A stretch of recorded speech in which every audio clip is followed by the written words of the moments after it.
right? But there is a lot of difference between all these three keywords. So let's go to first final keyword.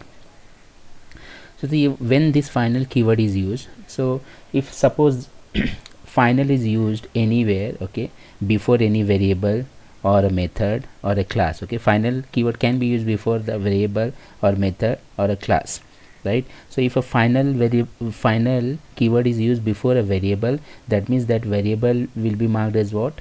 Constant. Okay, so if the variable is marked as a constant, then we cannot reassign that variable to a different value. Once that value is fixed, we cannot assign any new value to that particular variable.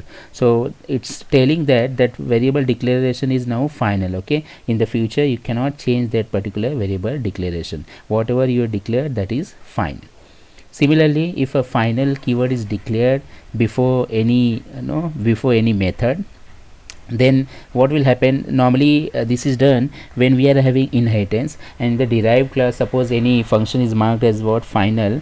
Then that function cannot be rewritten. Okay, we cannot override that particular function. Once that is marked as final, then nobody can override that particular function. The declaration of or definition of that particular function is final. Nobody can change, nobody can override that particular function. And at the same time, if a class is marked as final, that means inheritance is not possible for that particular class. Okay, whatever is the declaration of the class, that is final. Nobody can derive any child class from that particular class. So remember, when final is used, whenever a final keyword is used, that means the declaration of that particular entity is final. Okay, for example, if a final keyword is declared before the variable, that means the variable will become constant. The declaration of that variable is constant. For in future we cannot assign any value to that particular variable. If it is declared before any methods, then nobody can override that particular method in a derived class. Okay, so this happened basically in inheritance, right? If a method is marked final, that means the declaration or definition of that method is final. Okay, nobody can override that particular method. And if a final keyword is marked before a class, that means the declaration of class is final. Nobody can inherit from that particular class, or nobody will be able to create object derived class from that particular class. Let's go to the next one. So it's a finally keyword. So remember, finally keyword normally is used for a block of code. Okay, so it is associated with a block. So normally whenever we write a try and catch block for any exception handling, in the same we also attach finally keyword. So we always write finally code for this particular, for the exception handling. So suppose why we write, for example, if in a try catch there is some problem of the exception, so it will go to that particular exception, right? So like this we can have a multiple exception 1, exception 2, exception 3, right? So like this we can have multiple exceptions. So in a try block, the particular exception will be raised and it will go to that particular associated handler. Okay, now what is the use of this finally is whatever happens, it doesn't matter, right?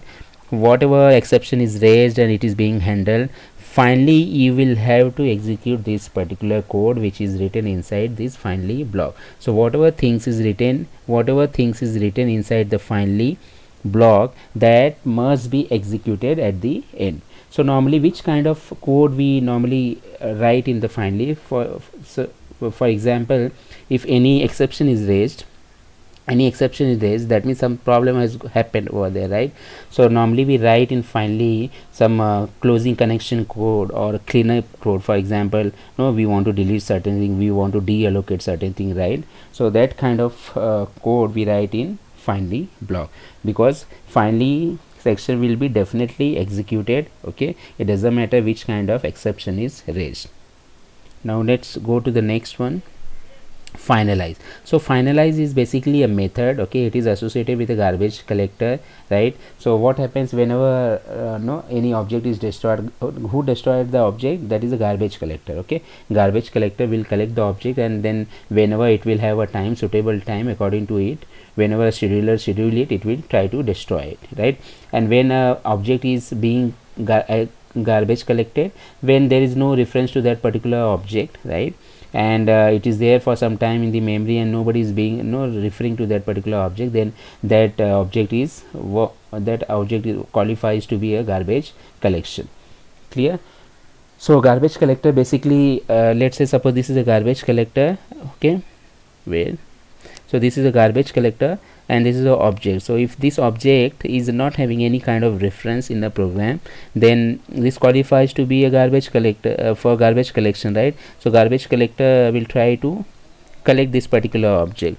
Now what happens when the finalize method will be executed, right? When this object will be, the when garbage collector will try to destroy this particular object, at that time whatever code is remaining with this particular object, okay, for example this object is being no removed from the memory, so this object will tell the garbage collector that I am remaining with two particular tasks or one task, please do that particular task, right? So whatever task is remaining, that will be written in the finalize method. So you can always write certain things in the finalize method, so that even though if the object is being it is called for garbage collection, then that particular things will be executed. For example, if this object has opened multiple connections to the database or some network connections, right? So and the garbage collector comes and it tries to destroy this particular object. So whatever things we have written, so in the finalize method we must have written what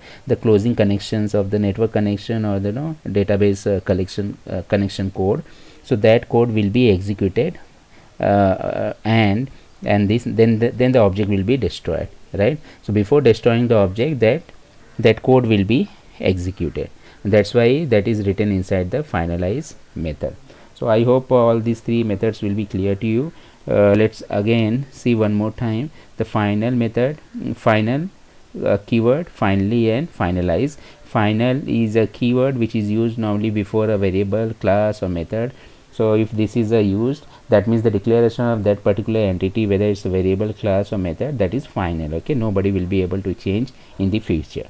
Finally, normally it is associated with reference to a block. So it is written where it is written with the try and catch block, and after that there will be a finally section. So it doesn't matter which kind of exception is raised and handled, right? The finally section will always be called. So normally we write over there some cleanup code or some connection closing code in the finally block.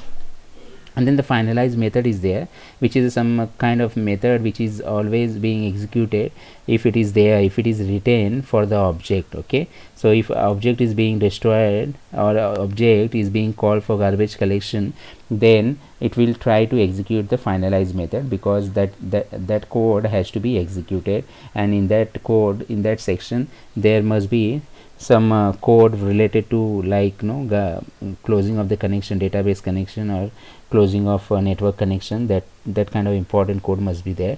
So whenever a garbage collector will try to destroy this kind of object, it will always call first finalize method, and if we try to close all the connection, or it will do the cleanup work. So thanks a lot for watching my videos. Please revise all these three different types of words, and then you can go to interview. So like this, in this series we'll be so we will be seeing different interview questions. Keep watching my video. Please like, share, and subscribe my channel.